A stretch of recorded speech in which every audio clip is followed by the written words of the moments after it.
हाँ, इनका चैनल भाई इनका सब्सक्राइब कर दो और जो भी होता है शेयर वेयर जो भी होता है वो अपनी करो और इनकी हेल्प करो। ये भी बाबा की जय श्री श्याम, जय मनौना धाम।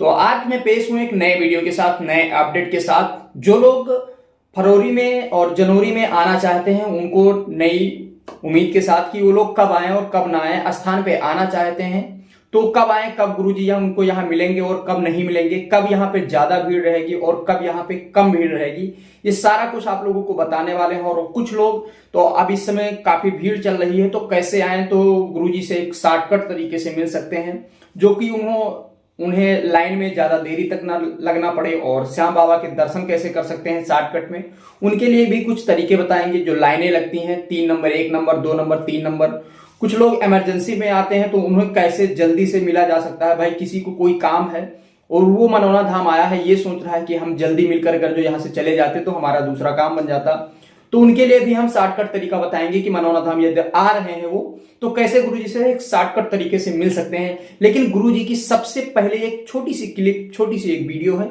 उसे आप लोग जरूर देखें। नहीं बनाता, यहाँ मंदिर की घोषणा नहीं करी थी तो उस समय क्या होता था, किसी को कुछ बोल दिया तो वो काम हो जाता था। तो मेरे मन में हमेशा ये लगता था कि तुक्का लग जाता है, मेरा चमत्कार, मेरे ऊपर कोई शक्ति वगैरह कुछ नहीं है, ये तो तुक्का, मैंने बोल दिया किसी को कुछ हो गया। लेकिन जब यहाँ पर एक मृत बच्ची जीवित हुई मेरे हाथों से, उस दिन मुझे लगा कि ईश्वर ने मुझे शायद इसी काम के लिए भेजा है। इतनी बड़ी कृपा मुझ पे है कि अगर जल के छींटे मारने से वो बच्ची के अंदर आ गए तो वो सबसे पहला चमत्कार था धाम का। और गांव की घटना थी, वो गांधीनगर की रहने वाली थी फैमिली, दिल्ली की, लेकिन पैतृक उनका गांव यही था मनौना। तो वो लोग आए हुए थे, बच्ची उनकी पीछे टैंक में गिर गई थी, डॉक्टरों ने भी उसे मृत घोषित कर दिया था। और वो बच्ची पे जल के छींटे मारते जैसे उसके अंदर प्राण आए, उस दिन मुझे समझ में आ गया कहीं ना कहीं कोई शक्ति ऐसा काम कर रही है और बहुत सारे ऐसे लोगों के लिए जो पाखंड और आडम। तो ये वीडियो जिन जिन भाई के समझ में आई हो तो कृपया वो कमेंट सेक्शन में जय श्री श्याम जरूर लिखें और वीडियो के एक छोटा सा लाइक जरूर करें।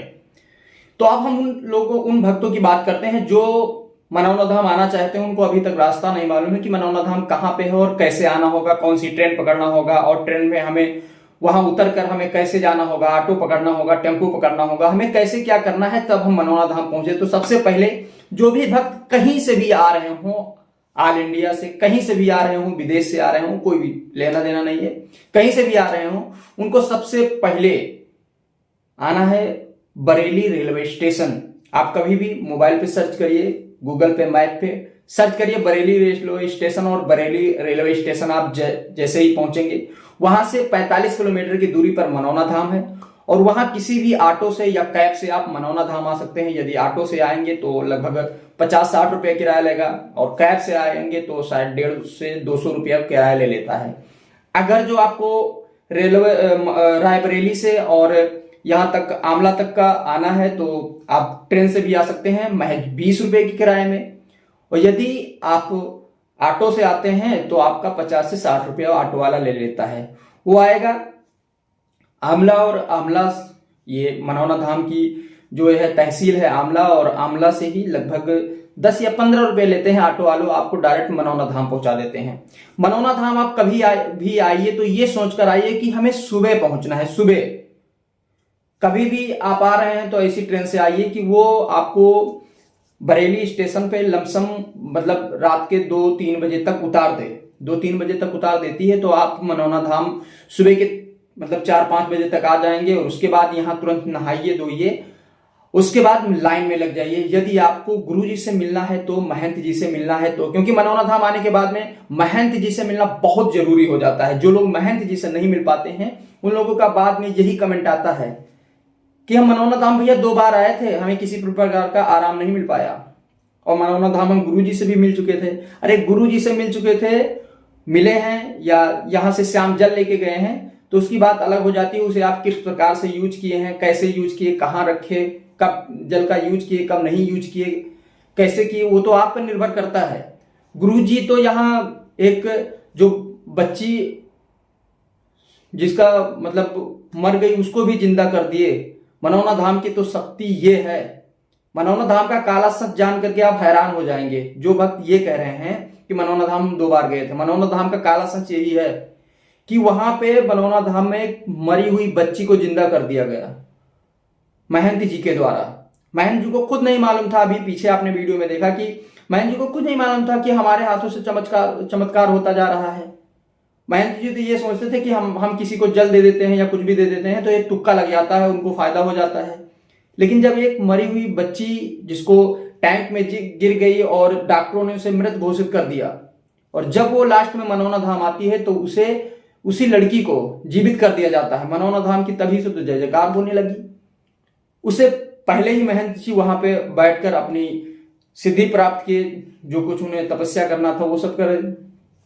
दूसरी बात हम ये करते हैं कि मनौना धाम आने वाले जो इस वक्त लोग आ रहे हैं वो जरूर आइए। सिर्फ बृहस्पतिवार और बुधवार को गुरुजी नहीं बैठते हैं, और इसके अलावा जितने दिन हैं सारे दिन गुरुजी बैठते हैं। सारे दिन आपसे मुलाकात करेंगे और आपका जल मंत्रित करेंगे।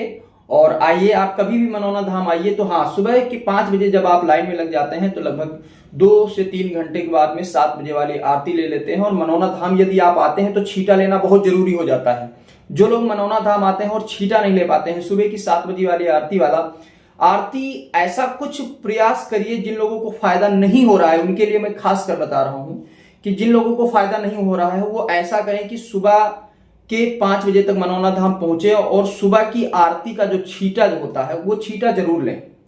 छींटा भाई इतना कारगर होता है कि एक बार उस छींटे का जल पर जाने से लोग ना पूरी तरह से किसी भी प्रकार की बीमारी होती है वो तो ठीक हो जाती है, छू मंतर हो जाती है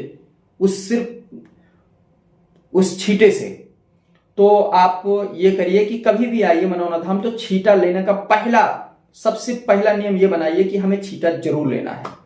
और आप, जाहिर सी बात है, यदि आरती में रहते हैं और आरती करवाते समय मंदिर के सामने हैं और उसके बाद आपको छींटा मिलेगा, उसके बाद आपको प्रसाद मिलेगा।